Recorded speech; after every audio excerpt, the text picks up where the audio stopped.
सीमा पर चीन से निपटने के लिए सरकार लगातार कोशिश कर रही है। चीन सीमा पर पहुंच को आसान बनाने के लिए कई प्रोजेक्ट्स भी चल रहे हैं। पहाड़ों को काटकर सड़कें बनाने के प्रोजेक्ट्स पर पर्यावरण प्रेमियों ने सवाल उठाए हैं।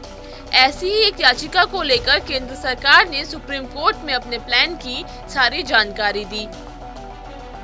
केंद्र सरकार ने सुप्रीम कोर्ट को बताया कि अगर सेना भारत चीन सीमा पर अपने मिसाइल लॉन्चर और भारी मशीनरी नहीं ले जा सकती तो फिर वो सीमा की सुरक्षा कैसे करेगी और नौबत आने पर युद्ध कैसे लड़ेगी। दरअसल चारधाम राजमार्ग परियोजना के कारण हिमालयी क्षेत्रों में भूस्खलन की चिंता है। इस चिंता को दूर करने की कोशिश करते हुए केंद्र ने कहा कि आपदा को कम करने के लिए सभी जरूरी कदम उठाए गए हैं। देश के कई हिस्सों में भूस्खलन की घटनाएं हुई हैं और इसके पीछे सड़क निर्माण जिम्मेदार नहीं है। चारधाम परियोजना का लक्ष्य उत्तराखंड में स्थित 4 पवित्र शहरों में सभी मौसमों के दौरान संपर्क सेवा उपलब्ध कराना है। ये 4 शहर यमुनोत्री, गंगोत्री, केदारनाथ और बद्रीनाथ हैं। हर साल बड़ी संख्या में श्रद्धालु इन शहरों में आते हैं। एक NGO citizen for green Doon ने सड़कों के चौड़ीकरण के खिलाफ याचिका दायर की थी।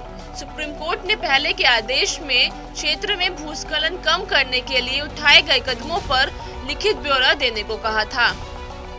रक्षा मंत्रालय ने सुप्रीम कोर्ट से इसके पहले के आदेश में बदलाव करने की मांग करते हुए एक याचिका दाखिल की थी, जिस पर कोर्ट ने अपना फैसला सुरक्षित रख लिया है।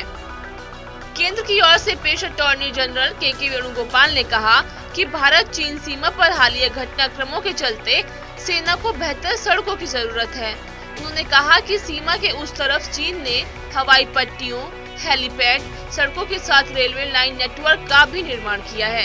युद्ध के खतरे को देखते हुए चीन सीमा का देश से बेहतर संपर्क जरूरी है। सुप्रीम कोर्ट ने केंद्र को निर्देश दिया कि गणेशपुर देहरादून मार्ग पर 16 नवंबर तक कोई पेड़ नहीं गिराया जाना चाहिए। ये मार्ग दिल्ली देहरादून एक्सप्रेसवे का हिस्सा है। कोर्ट ने इस मुद्दे से निपटने के लिए नेशनल ग्रीन ट्रिब्यूनल की ओर से अपनाए जा रहे तरीकों पर भी नाराजगी जताई।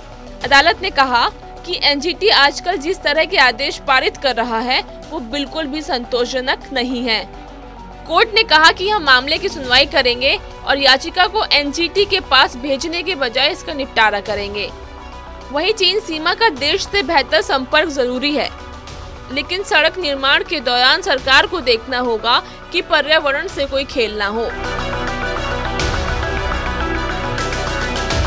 ये वीडियो आपको कैसा लगा कमेंट सेक्शन में जरूर बताएं। देश और दुनिया की तमाम खबरों के लिए सब्सक्राइब करें हमारा चैनल TV9 डिजिटल।